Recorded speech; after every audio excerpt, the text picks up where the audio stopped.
Хәерле көн. Без Әмирхан Еникине еске алу кичәсенә багышланган матбугат конференциясенә җыелдык. Безнең кунакларыбыз Фуат Галимулла улы Галимуллин, Казан Федераль университетының Габдулла Тукай исемендәге Милли мәдәният һәм мәгариф югары мәктәбе профессоры, Фәнис Чиханша, Галиәскәр Камал исемендәге Татар дәүләт академия театрының артисты, Татарстанның атказанган артисты, Гөлфия Расил кызы Гайнуллина, Казан Федераль университетының Габдулла Тукай исемендәге Милли мәдәният һәм мәгариф югары мәктәбе доценты. Фуат Галимуллович, беренче сорауны сезгә бирәсе килгән иде. Сез әйтеп китсәгез иде, Әмирхан Еникинең татар әдәбиятында, гомумән татар дөньясында тоткан урынын сез ничек бәяләр идегез? Микрофонга басыгыз. Әлбәттә, сорауның мондый куелышы теләсә кемгә мөнәсәбәттә була алмый. Чын мәгънәсендә Әмирхан Еникинең татар мәдәниятында, гомумән татар халкының тулаем язмышында тоткан урынынан килеп чыга. Чынлап та 20нче йөз әдәбиятында Әмирхан Еникинең урыны искиткеч зур. Мәгълүм булганча, бу гасыр искиткеч катлаулы иде. Менә без аны әдәбият үсеше буенча да күзәтәбез. Әгәр дә 20нче гасыр башында безнең әдәбиятыбыз бик нык югарылыкка күтәрелсә, менә без әдәбият үсеш тарихында ике шундый югарылыкны беләбез. Ул берсе Алтын Урда чоры, икенчесе 20нче йөз башы. Һәм монда инде безнең әдәбиятыбызның бүтән юнәлешләре прозада, шигъриятта, публицистикада, драматургияда бик нык үсеш алды.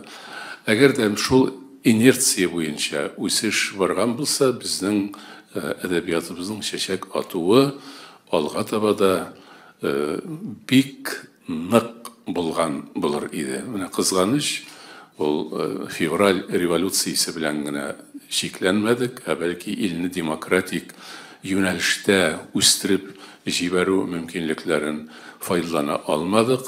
Бер диктатура тәмамланды, ягъни ул да булса патша самодержавиесе, һәм икенче диктатурага, пролетариат диктатурасына килеп кирдек, һәм ул инде әкренләп яшәешнең төрле өлкәләрендә булган кебек, әдәбият, сәнгать өлкәсендәге безнең хәлләребезне, мөмкинлекләребезне, иҗат ирекләрен бик нык кысрыклады.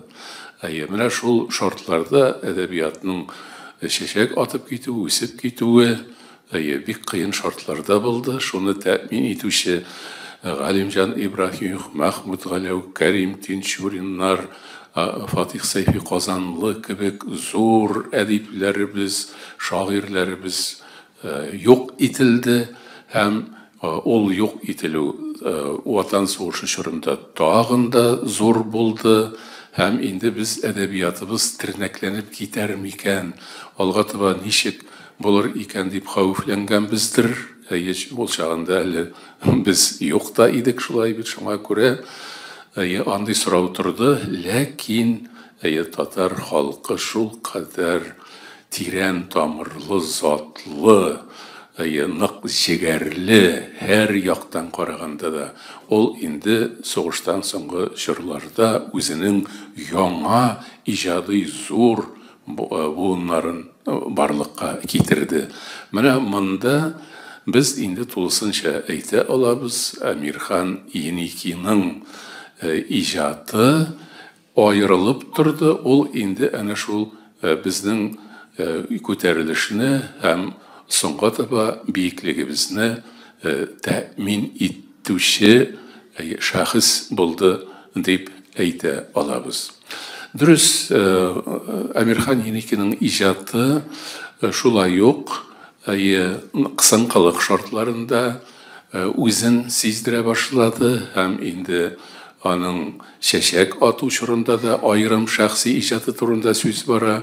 Бу каршылыклар бик күп булды, ләкин Әмирхан Еники ул ныклы морзалар, татар морзалары нәселеннән чыккан, теге вакыттагы йомшак чабаталы морзалар түгел, ягъни үзенең көндәлек яшәешен тәэмин итәр өчен, үзенә üstünlükler алу өчен телен, динен саткан, шулай бит, рухын нан чигенгән морзалар түгел, бәлки менә шушы теге морзалыгыннан, татарлыгыннан баш тартмаган өчен ялангач калдырылган морзалар нәселеннән иде ул.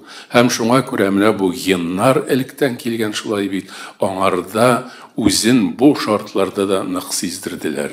Һәм инде әнә шул тоталитаризм, без аны әйтәбез, пролетариат диктатурасы, тоталитаризм дип, шул шартларда ул бернинди изымнарга бирешмәде. Менә сорау биргәнебез булды. Сез үзегезнең иҗатыгызда нинди булса әсәрне кабат эшләүгә бардыгызмы? Менә шул идеология таләпләреннән чыгып. Дөрес, бер андый эпизод булып алды 47-нче елда, ләкин ул беренчесе һәм соңгысы булды. Менә күрәбез. Шуннан икенче ягы, тоткан урыны дигән вакытта Совет әдәбияты, ягъни Әмирхан Еники иҗат иткән чорда социалистик реализм методы белән иҗат итте. Ул мәҗбүри иде.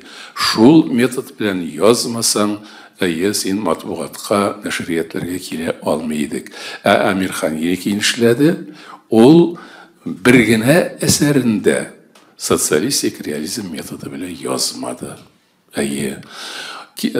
Ул әлбәттә чын мәгънәсендә тәнкыйди реализмда түгел иде, ләкин ул шуның уртасын сайлап ала алды һәм Совет чорында иҗатын тулысынча әнә шушылай үзенчә аңлаган ирекле иҗат методына нигезләде. Менә бу үзегенә дә аның тоткан урынын аерымлыгын күрсәтеп тора, шәхсилеген күрсәтеп тора. Менә безнең зур әдәбият галимебез бар иде, Гали Халид, аның иҗат методын романтик реализм дип бәяләде. Менә Совет чорындагы романтик реализм. Менә чынлап та теләсә кайсы язучылардан мисал китерергә мөмкин, хәтта бик зур язучыларыбыздан да ул чордагы партия хезмәткәрләрен бүйөк итеп, аларны гаепсез итеп, аларның сөйләгән сүзләре һәрберсе дөрес итеп сурәтләүләргә өстенлек бирелде. Һәм шул вакытта безнең Әмирхан Еники Саз чәчәге повестында райком секретары Шакир Мустафинны беренче секретардан икенче секретарга, аннан инде бөтенләй агач мастерское мөдире дәрәҗәсенә төшерә барды. Ягъни аның сияси яктан деградациясын күрсәтте. Безнең әдәбиятыбызда ул моны беренче булып эшләде. Менә күрәсезме, аның тоткан урыны. Алсак инде Рәшә повесты турында да шулай әйтә алабыз.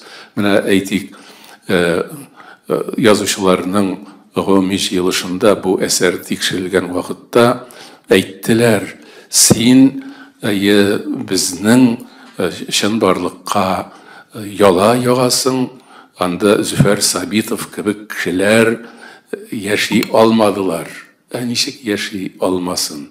Соңыннан мәгълүм булганча, шул партияның башлыкларының күбесе байлык җыйган булып чыктылар. Һәм әкренләп менә бу үзгәртеп кору чорларында шулай бит байлык иясе булып калдылар. Әнә шул Зөфәр Сабитовның дәвамчылары бит ул. Әмирхан Еники шуны әле 60-50 елларның икенче яртысында күргән, белгән һәм сурәтләгән, ягъни тенденцияны. Сүзем бик озакка китә, менә бер генә тагын мисал белән тәмамлармын. Әмирхан Еники 96 елда соңгы китабын чыгарды. Исән вакыттагы шулай бит, ул Кояш байыр алыннан дип атала. Менә шунда ул уйлана. Бу үзгәртеп кору дигән әйбернең иң безгә тәсирлесе, шифалысы ол да болса хәбәрдәрлек. Менә бу хәбәрдәрлек килү минем үземә һәм иҗатыма җәмгыятьнең яңаша карашын барлыкка китерде. Һәм мин уйлыйм, үзем бу хәбәрдәрлекне бик күптән инде тойганмын икән. Менә хәзер Мәскәү газеталарында басылып чыккан бик күп материалларны укып барам, хәтта укырга өлгермим. Менә аларда мин кайчандыр ичимнән генә уйлап йөргән фикерләр белән тәңгәл килүне күрәм. Димәк, Әмирхан Еники үзенең ичке дөньясы белән дөньяны аңлау ягыннан илне шушылай бит ул инде электән үк, әнә шул елларда үк безнең бүгенге заманга якын итеп фикерләүче шәхес булган икән. Рәхмәт. Гөлфия Расиловна, сез әйтеп китсәгез иде, Әмирхан Еникинең юбилеена кагылышлы нинди чаралар үткәреләчәк, планлаштырыла? Әмирхан Еникинең 110 еллыгына багышлап башланган гамәлләребез Казан Федераль университетындагы филология һәм мәдәният ара багланышлар институтында, Габдулла Тукай исемендәге милли мәдәният һәм мәгариф югары мәктәбендә мөгаллим буларак уку-укыту эшчәнлеге алып бару һәм фәнни эшчәнлек алып бару дәверендә Әмирхан Еникинең исемен, иҗатын пропагандалау алдында җаваплылык тоеп башланып китте. Әйтергә кирәк, Әмирхан Еникинең 100 еллыгы бик тар даирәдә билгеләнеп үтте. Бу безне берничә ел элек уйга салды. Һәм 110 еллыкны үткәрү кирәк һәм чаралар алдан уйланырга тиеш дигән нәтиҗәгә китерде. Һәм бүгенге көндә без беренчедән үзебезнең төп гамәлләребезне билгеләп куеп, президентыбыз Рөстәм Нургалиевичтан, Дәүләт Минтимер Шәриповичтан һәм шулай ук безнең Казан Федераль университетының ректоры Илшат Рафкатович Гафуровтан һәм институтыбыз җитәкчесе Радиф Рафкатович Замалетдиновтан хәер фатиха алып, ярдәм алып, зур эшләргә керештек. Нинди эшләр күз алдында тотыласың? Әмирхан Еникинең 110 еллыгы 12 февральдә Галиәсгар Камал исемендәге Татар Дәүләт Академия театрында зурдан билгеләнеп үтәчәк. Кичәдә Әмирхан Еникинең туганнары, аерым алганда балалары, оныклары катнашачак. Шулай ук 12 февральдән соң безнең төп чаралар булып Казан Федераль университетындагы филология һәм мәдәният ара багланышлар институтында Мизгел яшьләр театрының Әмирхан Еникинең рәшә әсәрен сәхнәләштерүе көтелә. Моннан тыш, без Әмирхан Еникинең сайланма әсәрләрен 3 томда яңадан эшлибез.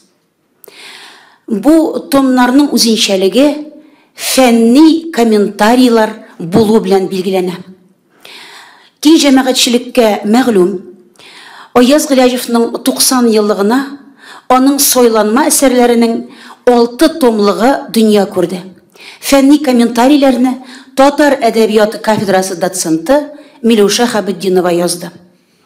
Шушы үрнәктә Татар әдәбияты классигы Әмирхан Еникинең дә сайланма әсәрләрен эшләү өчен хәер фатиха алынган һәм без аны бүген көндә башкарабыз. Икенчедән, Әмирхан Еникинең аерым әсәрләрен рус теленә тәрҗемә итеп бастыру көн үзәгенә куелган. Шулай ук бу эштә безнең тарафтан башкарыла. Моннан тыш, Әмирхан Еникинең аерым әле моңарчы тәрҗемә ителмәгән әсәрләрен инглиз теленә тәрҗемә итү күздә тотыла. Һәм аны шулай ук тәрҗемәне Казан Федераль университеты мөгаллиме Сафиуллина Гөлшат Рафаэлевна башкара. Шулай ук бу китапның да нәшр ителүе көтелә. Бүгінгі күнгәшә Әмирхан енеке ешеп, бақилыққа көшкен йортта Әмирхан енекеға қораның мемориал тоқтасы юк. Біз мұны да эш планына кірттік. Дөрес, безнең алга куелган планнар әле шактый тыйнак. Без яшьләр өчен һәм гомумән Әмирхан енекенең әсәрләреннән торган аудио китапны эшләүне дә планга керттек. Һәм аны шулай ук бездәге Мизгел яшьләр театрының режиссеры Илфак Хафизов башкарачак. Әлеге тыйнак гамәлләребез ул быел Әмирхан енекенең 110 еллыгын билгеләп үтү дәврендә башкарылачак. Ләкин бу безнең язучы иҗатын пропагандалауның, татар әдәбиятын пропагандалауның башыгына. Без Әмирхан енекенең музейын эшләүне киләчәктә алгы планга куябыз. Аның әсәрләренең башка телләргә дә тәрҗемә ителүен алгы төп максатларның берсе итеп куячакбыз. Моннан тыш, татар әдәбияты кафедрасы мөгаллимнәре бу эшне мондый эшләрне бигезлекле рәвештә алып бара дип әйтер идем. Әйтик, Ояз Галиәшевнең 90 еллыгына багышлаган чараларның күпчелегенең башында безнең доцент Миләүшә Хәбетдинова торды. Шулай ук без Әмирхан енеке иҗатына караган магистрлык диссертацияләре юклатабыз. 2 ел элек Светлана Гыйләҗева, әдипнең якташы, бу темага магистрлык диссертациясе юклады. Билгеле кандидатлык диссертацияләре дә шактый башкарыла. Моннан тыш безнең аспирантларыбыз Миргазиян Юнус иҗатын, шулай ук һәм әдәби, һәм публицистик иҗатын тирән өйрәнү белән шөгыльләнә. Шәхсән минем аспирантым Фәйзова Ландыш бүгенге көндә шул планда эш алып бара. Biz татар әдәбиятын пропагандалауга бәйле максатчан эш алып барабыз. Biz татар әдәбияты кафедрасы буларак бу эшне башкаруда, башлап йөрүдә зур җаваплылык туябыз. Берничә ел элек дәүләт киңәшчесе Минтимер Шәрипович Шәймиевка Әмирхан енекенең 110 еллыгын үткәрү турындагы сорау белән мөрәҗәгать иткәннән соң Минтимер Шәрипович бик рәхәтләнеп тыңлады һәм бүгенге көндә дә үзенең ярдәмен һәр даим күрсәтеп тора. Шушы урында мин аерып рәхмәтемне аңа җиткерәсем. Һәм аның алдында шушы татар әдәбиятын пропагандалауга ярдәм күрсәткәне өчен чын мәгънәсендә баш иясем килә. Рәхмәт. Рәхмәт. Хәзер инде Камал театрында узачак чараларга килсәк, Фәнис шул хакта сөйләп китсәгез иде, сценарийда нәрсәләр каралган һәм кемнәр катнашачак буларак сөйләп китсәгез иде. Безнең әлеге юбилейга багышланган әдәби музыкаль чара ул 12 февральдә Галиәскәр Камал исемендәге Татар дәүләт академия театрының зур залында булачак.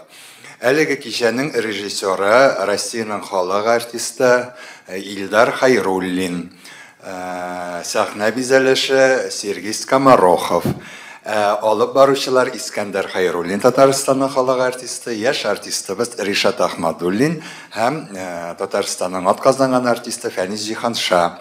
Ул да чыгып сөйләп керәчәк, ләкин мин алып баручы түгел, менә Әмирхан абыйның хатирәләрен, истәлекләрен.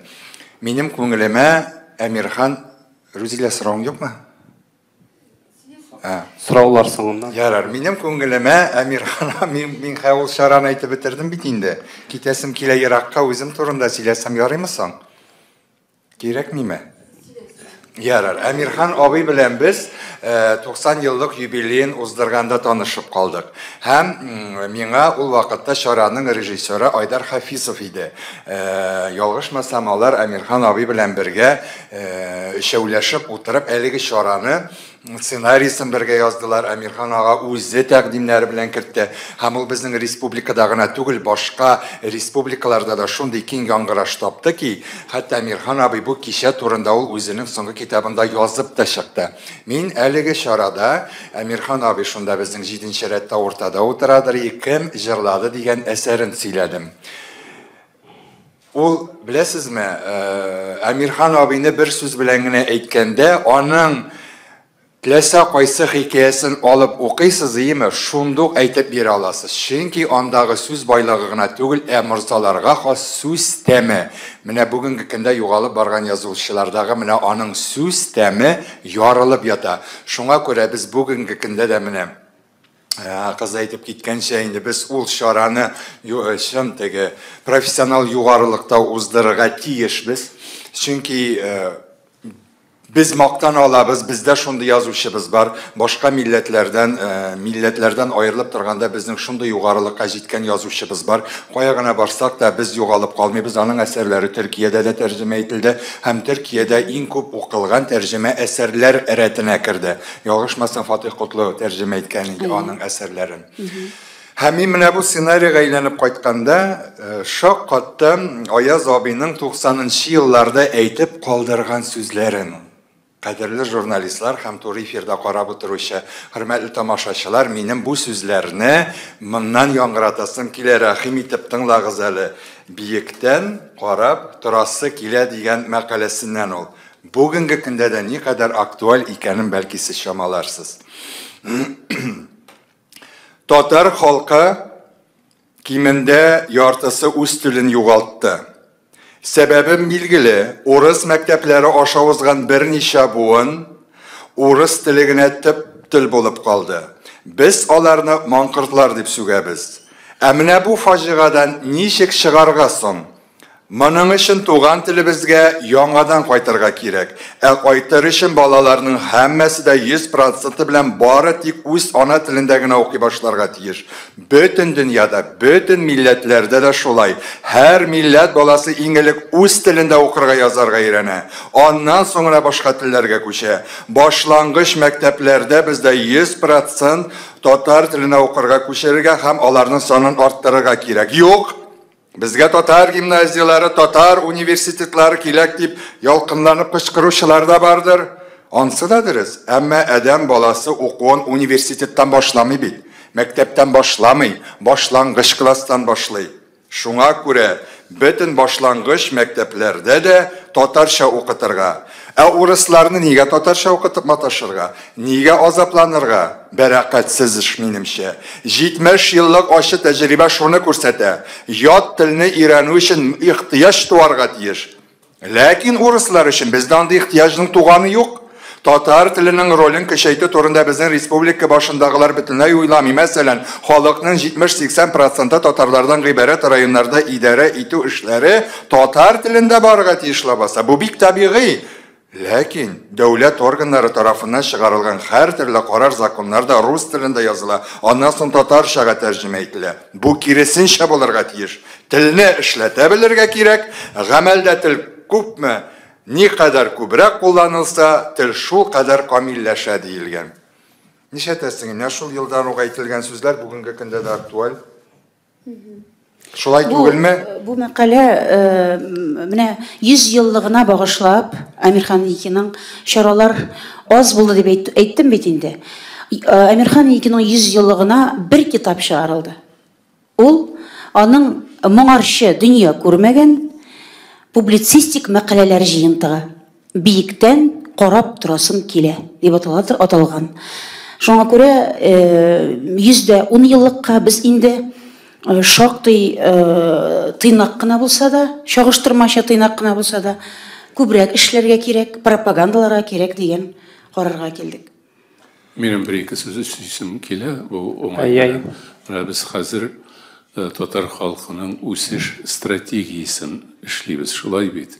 Уйлыйбыз, нинди пунктлар кертергә планга. Әмирхан ага Еникинең ана шул кояш байыр алдыннан яки менә шу фәнис укыган хезмәтләреннән сайлап алган вакытта вакытта да шушы стратегияның асыл нигезләре бөтенесе формалаштырылган. Шуңа күрә аның фикер мирасы бүгенгә генә түгел, татар халкының киләчәгенә дә бик яхшы хезмәт итәрлек нигез бирә. Аннан соң мине шок каттырганы беләсезме нәрсә? Без бит инде артистлар спектакльләрдә уйнап, шушы спектакльләргә зор интизар булабыз әйбәт рецензия укырга. Менә бу килештереп уйнады, монсы килештереп уйнамады, бу нәрсә әйтергә теләде, бер нәрсә аңламады. Моның татар милләтенә кирәге бармы бу әсәрнең? Шуннан артыкка узмый. Әмирхан абыебыз Зәңгәршәлгә Кәрим Тинчуринга шул хәтле шәп рецензия язган җәмәгать тыңлап китегез әле. Бу сезгә дә кызык булыр, чөнки Хәтердәге төеннәр китабында. Нинди китапта? Хәтердәге төеннәр исемле публицистик мәкаләләр җыентыгыннан бу. Чөнки мин әлеге спектакльдә үзем дә Галәвине укыйм. Ул Галәви образына да шул хәтле кызык мәгълүмат биргән. Тинчурин теле үткер, тапкыр әйтемнәргә, афоризмнарга бай. Ләкин драматург вакыт-вакыт шаманы югалтып җибәрә. Сүз уйнату белән мавыгып китеп артыгын әйтеп ташлый. Әсәрдә тиргәшү сүзләре күп. Аларның бик урынлы әйтелгәннәре белән бергә телдән урынсыз ышкынганнары да бар.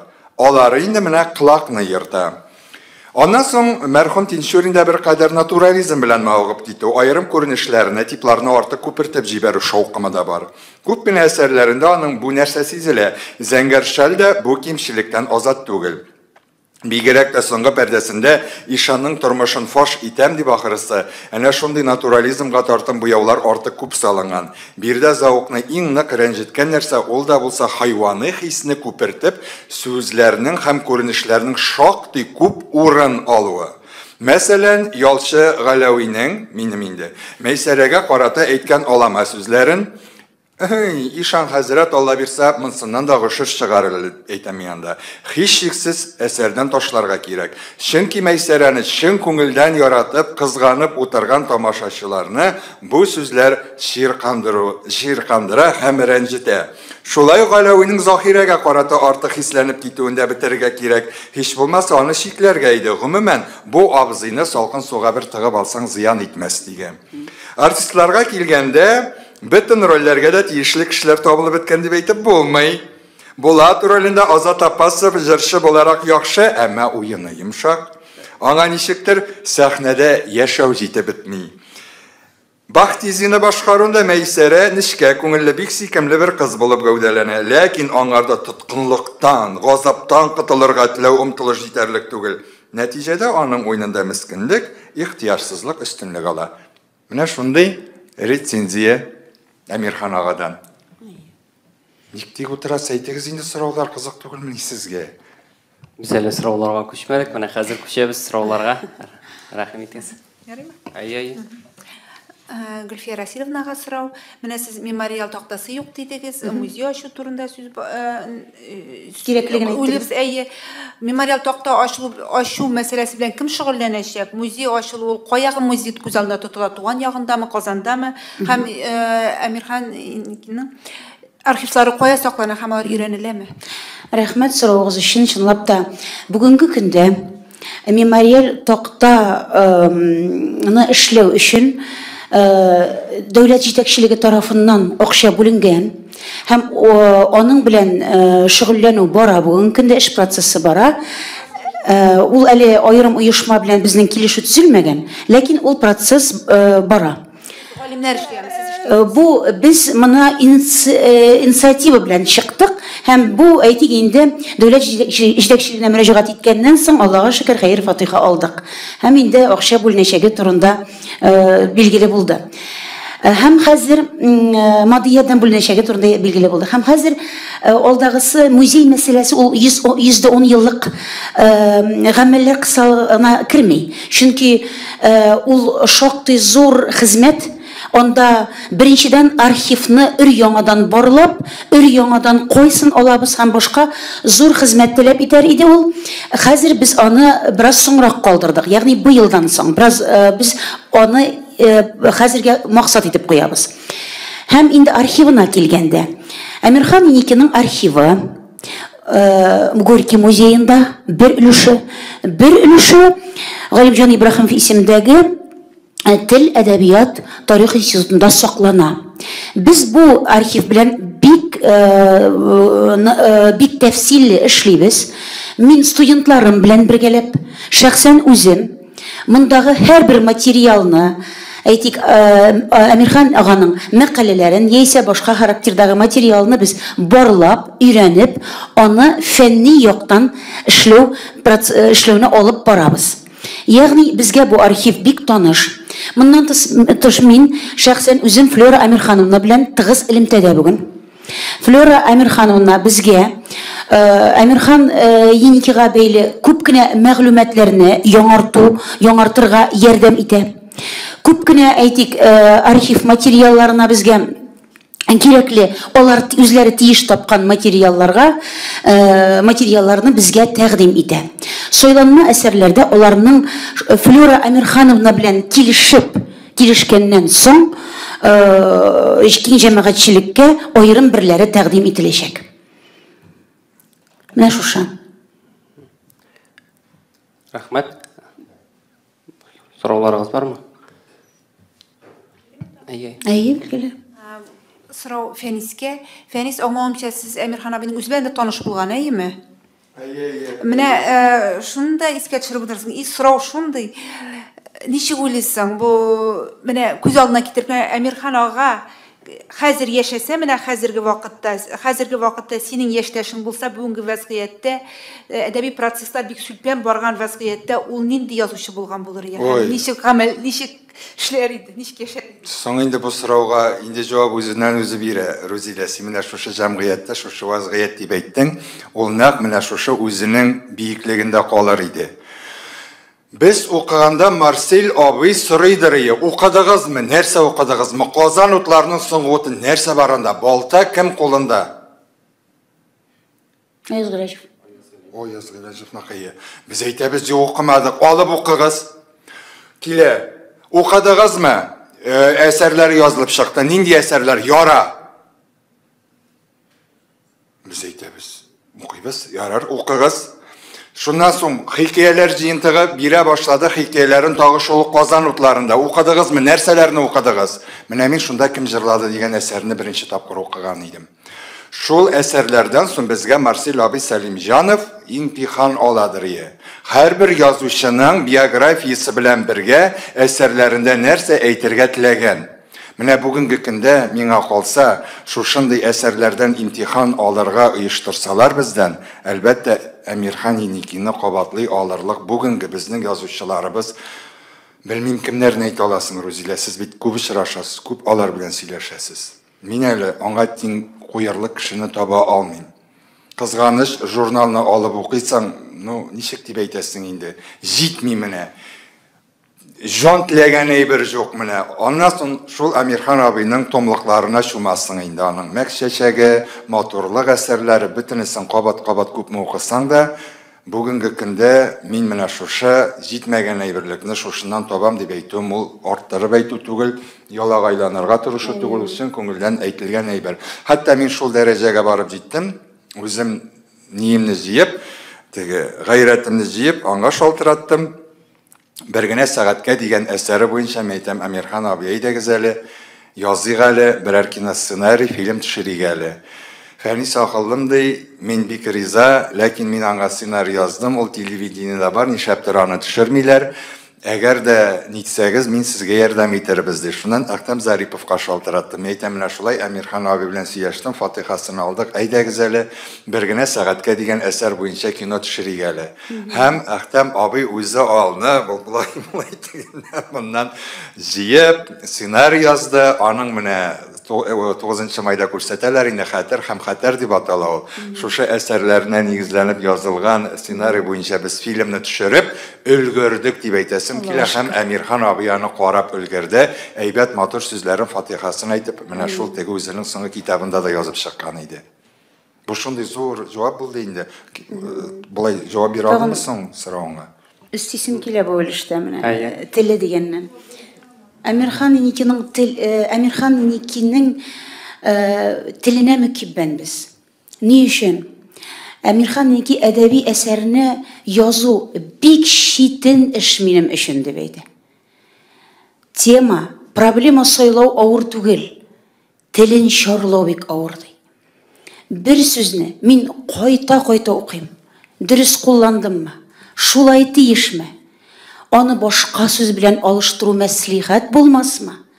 Шуңа күрә минем өчен әсәр язу бик читен эш ул, дип әйтеп калдыра. Аннары мин әсәрне талантың белән әдәбиятка килдеңме? Иң беренче дан дәрәҗәңне читкә куеп тор. Дан дәрәҗәң турында уйламый тор. Иң беренче син укучыңны уйла. Укучы сиңа ышансын. Син аны ышандыр, ди. Ягъни Әмирхан Еникинең әсәрләренең ышандыру көче, аның теленең гадәттә шиксез түгел булуы, гаҗәп түгел булуы дип әйтәсем килә. Ул аның үзенә булган зур таләпчәнлеге белән бәйле. Ул аны үзе дә шулай дип әйтә. Мин үзенә карата гаҗәеп тә таләпчән ди. Һәм менә биектән карап торасы килә дигән китабында Марсель Галиев белән бер әңгәмәсе урнаштырылган. Марсель Галиев аңа мондай сорау бирә. Әмирхан ага, әгәр дә сезгә килеп сорау бирсәләр, һәйкәлегезне каян куйык дип әйтсәләр, нәрсә дип җавап бирер идегез ди. Әмирхан ага булай ди. Әгәр дә миннән үлмәс борын килеп, һәйкәлегезне куйык дип сорасалар, мин булай дип җавап биргән булыр идем. Югары Слан тауына. Мин шәхсән үзем аннан да биек урынны белмим. Үзе тар, үзе матур бу фани дөньяга биектән карап торасым килә, дип әйтеп калдыра. Рәхмәт. Мин бер нәрсәгә бер ягына игътибар итәр идем кыскача гына. Монда яңгырамады, ул инде миңа тиеш булгандыр алдагы чыгышымда. Менә Әмирхан ага Еники иҗатының шушындый совет чорында билгеле күләмдә оппозициядә булуының сәбәбе нәрсә? Миңа Әмирхан ага белән шактый еш аралашырга, сак, дәвамлы шулай аралашуларда булырга туры килде, бик күп нәрсәләр турында сөйләшергә.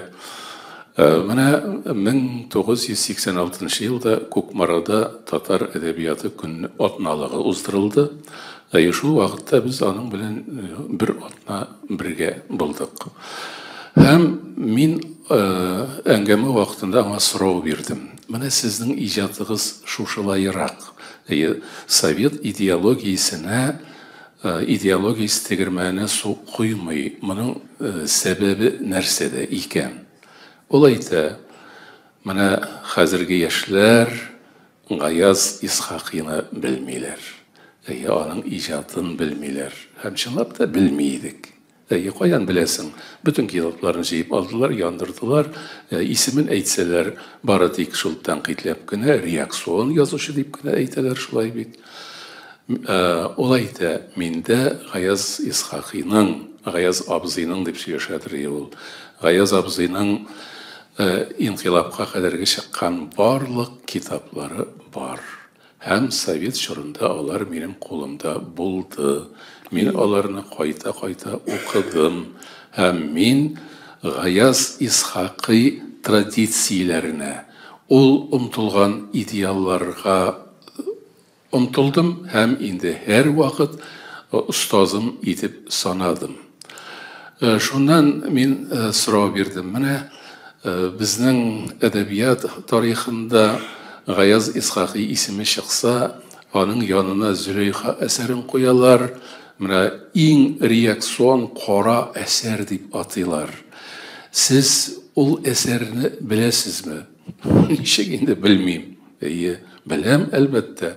Һәм миңа кич буе өстәл артында Тарлау дигән авыл иде ул Күкмара районының име. Шәй янында иренмичә әкрен генә шул Зөләйха әсәренең эчтәлеген сөйләде. Менә күрәбез, мин аңардан ишеттем шушы әсәрне иң беренче булып. Шул рәвешле Гаяз Исхакый, Әмирхан Еники ижадының совет шырындағы өзеншәлігі турында сөз бара екен, ол әлі Ғаяз Исхақи мәктәбі шәкірті. Мәне үз ауызы білән әйткән сүзләр бұлар име, мұны біз қазір енді естен шығармасқа тиішпіз. Рахмат. Сұрау Гүлфия Расиловнаға болар енді аған. Нәсіл, міне Фатиха Әлімұлычы әйтіп ұзды шын мұрзуар нәсілінен едіп нақылы. Оның қазір нәсіл дауымшылары татар тілілер ме? Һәм олар шынапта міне шушы нәсіліне лайықлы дауам етелер ме? Татар тілілер білгелі. Татар тілілер, біз олар білен татар тілінде сөйлешеміз. Флора Амирхановна мен білен ғыммен рус тілінде аз сөйлеші. Резида апа да шылай. Резида апа... Екі қызы бейтаның Флора, Резида. Флора апа білен Резида апа Қозанда яшилер. Олар Амирхан енеки соңғы елларда тұрған йортта яши Резида ханым. Һәм мен нәрсә әйтергә телим, олар үз-үзләрен тотышлары белән, дөньяга карашлары белән, һәм бу гомумән әдәбиятка мөнәсәбәтләре, сәясәткә мөнәсәбәтләре, җәмгыятькә мөнәсәбәтләре белән гаҗәп зыялы кешеләр. Мин алар белән мин Әмирхан енеки белән күрешүемә бер шат булсам, алар белән аралашып яшәүемә гаҗәеп дәрәҗәдә шат хәзер.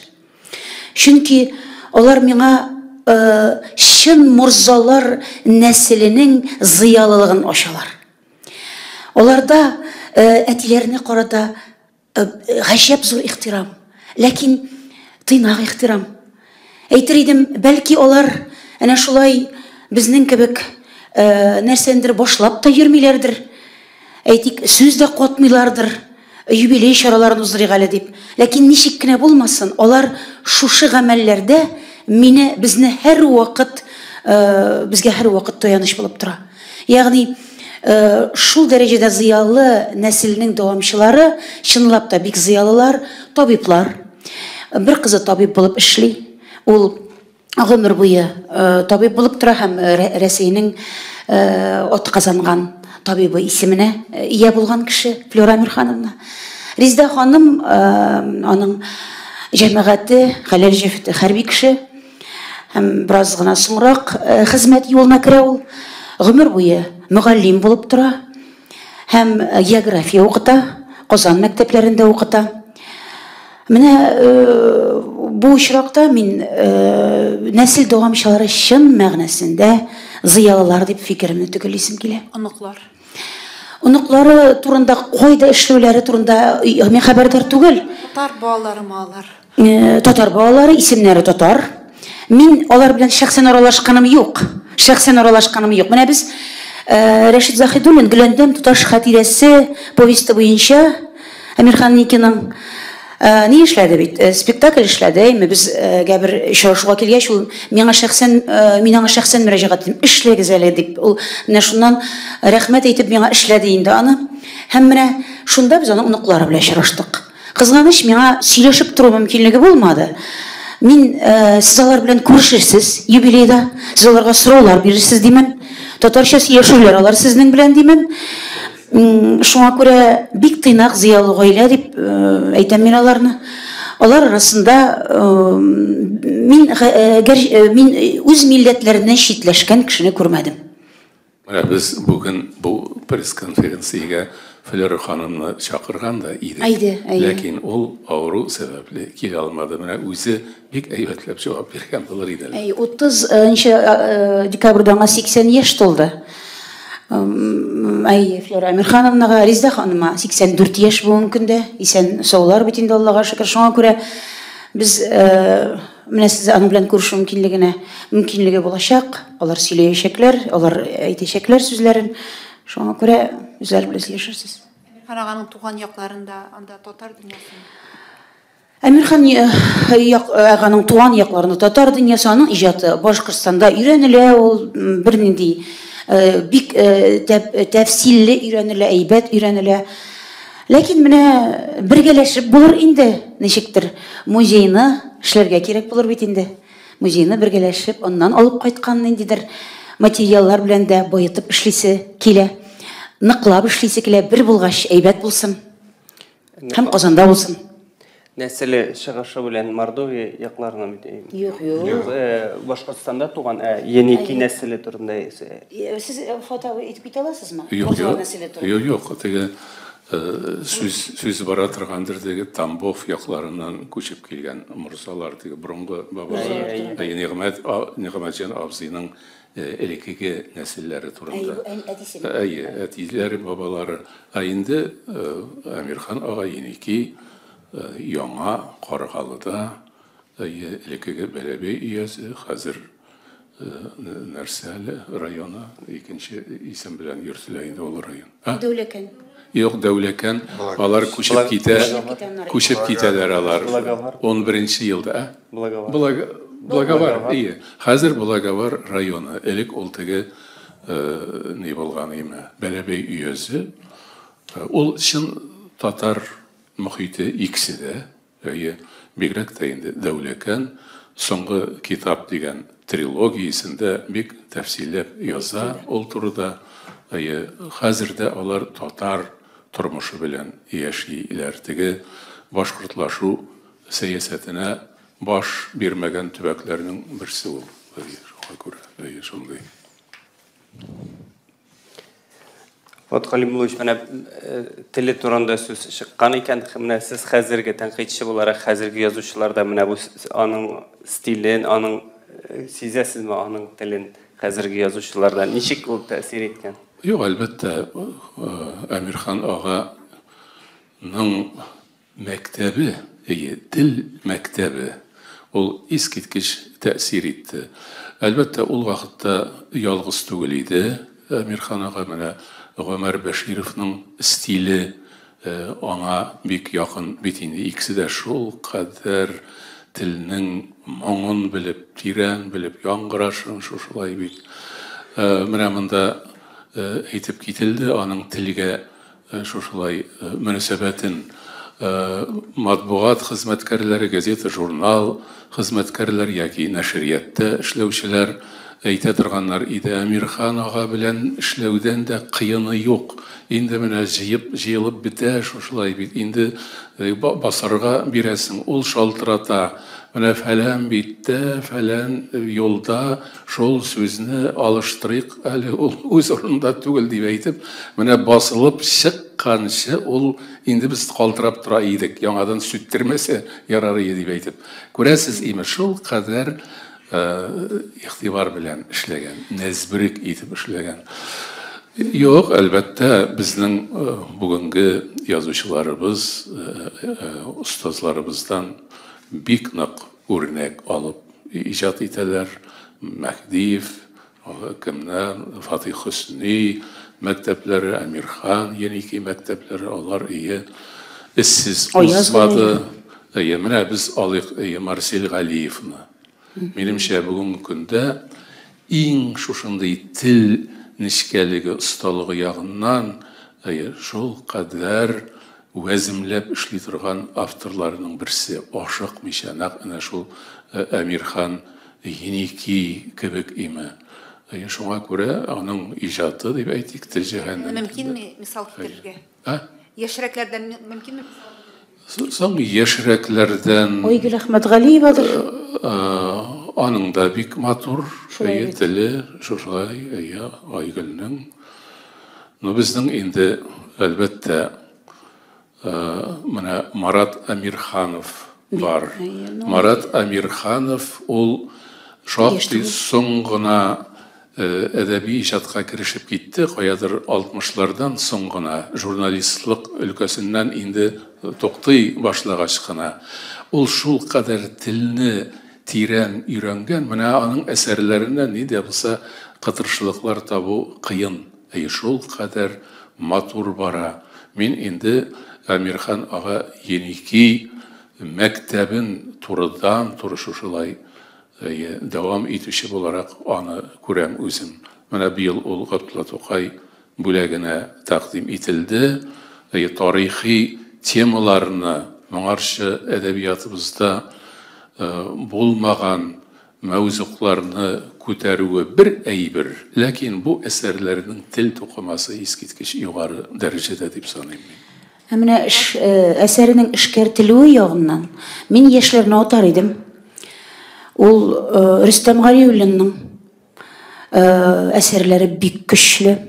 Ландыш Абударовның әсәрләре бик көчле. Без аларны шулай ук бу әдәби текстны эшкәртелеше ягыннан шактый җитди әсәрләр буларак студентларга тәкъдим итәбез. Фат Галимулловичның яшьләрне атамавы бу бераз борчу тудыра. Тудырмай. Марсель Галиев. Мин дә килешәм, менә безнең Таҗетдин Ялчыгыл турында роман язды Рөстәм Галиуллин. Ул искиткеч роман, бездә әле Таҗетдин Ялчыгылны булай укучыларга тәкъдим итү юк иде, ләкин ул үзенең тел җәһәтеннән дә гаҗәеп образлы, матур әсәр. Шуңа күрә мин менә кемне алыйк? Рүзәл Мөхәммәтшин. Аның проза шагыйрь, шагыйрь буларак бәлки мин аны аңлап битермимдер, шактый ул теге бүгенге стильдә иҗат итә, ләкин теге проза әсәрләре язган вакытта шул кадәр талымлы, тәфтишләп, җиренә җиткереп, гәрчә ул орта мәктәпне рус мәктәбендә тәмамлаган, ләкин аның яшәве татар мөхите, татар тыллысы, ул чын татар сөйләме, әдәби сөйләмле авыл. Ул чакта теге күршедә рус мәктәбе булса, татар авылларындагы мәктәпләрне битереп, югары сыйныфларга әнә шул рус авылындагы мәктәпкә йөртәләр иде. Әнә шул нишарадан бишара укырга туры килде аңа рус мәктәбендә. Ләкин теле искиткеч гүзәл, чөнки Кукмара районы, Сабалар, Балтачлар кебек ул әдәби телнең бер шушындый матур үзәге. Менә шунда формалашкан аның теле. Шуңа күрә яшьләребезне телсез дип әйтмәс идем. Рәхмәт. Безнең вакытыбыз азагына якынлаша. Кабат чара турында берничә сүз әйтеп китсәң. Мин башта игълан иткән идем, кемнәр сөйләм жанрында эшләячәклеге әдәби музыкаль кичәдә, димәк музыкаль булгач безнең анда җырчыларыбыз булачак. Һәм алар Әмирхан аганың яраткан җырларын башкарачаклар. Гәрчә Әмирхан абыйның яраткан җырчысы кем була? Фәрида апа Кудашева аның иҗатына гашыйк була. Һәм менә шундыйлардан безнең Венера Ганиева, Илюса Хужина, Шулпан Юсупова дигән җырчыларыбызны да, аларның җырларын да сез безнең сәхнәдә ишетә алачаксыз. Шулай ук видеолар, Әмирхан абыйның тормышыннан күренешләр, кызганычка каршы мин яраткан Силим әле дип Илдар абыйдан сораган идем, кем җырлады белән бер генә сәгатькә, алар булмаячак. Ләкин сез аларны минем ВКонтакте шелтәренә кереп тыңлый аласыз. Язылыгыз миңа. Мине сезнең өчен бик әйбәт информация. Аларны мин яздырдым. Бик зур рәхмәт барыгызга да. Катнашуыгыз өчен рәхмәт. Сезгә рәхмәт.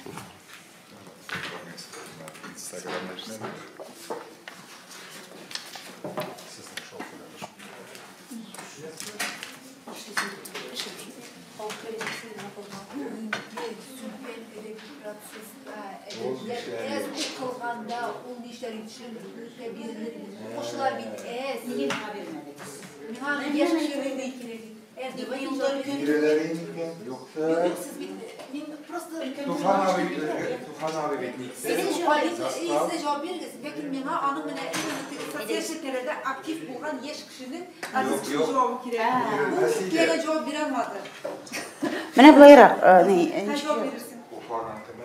Soruğunu yandan Менә бүгенге көндә ул хәзер Әмирхан яки үз көчендә булган яшь кеше булса, кызларда, кызларда әдәби процесс бик сүпер бара. Хәзер вакытта укучылар аз, татарча аз укыйлар, күп кеше татарча белмиләр. Андый вакытта ул ничек яшәр иде бүгенге вазгыятьтә?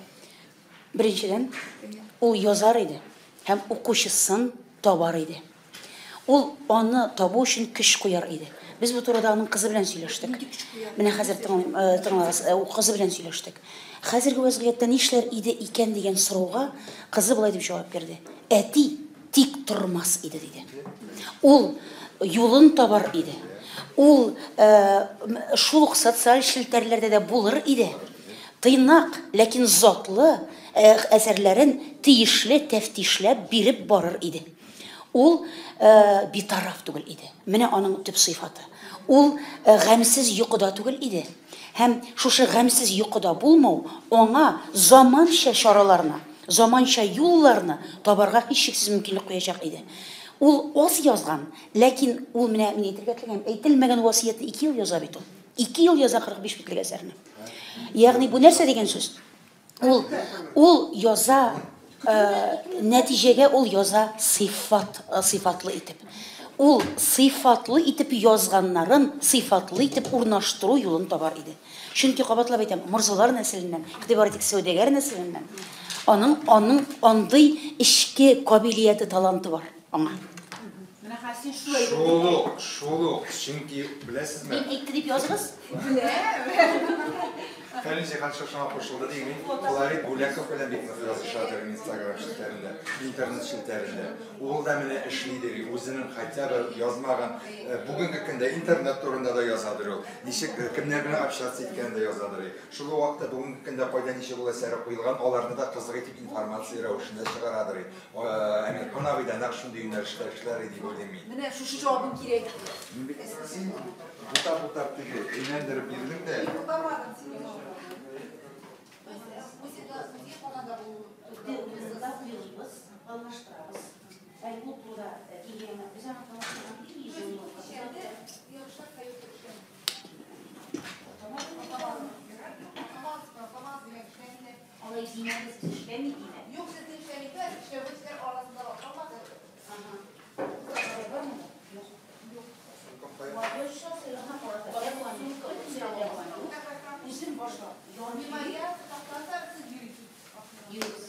Все, спасибо.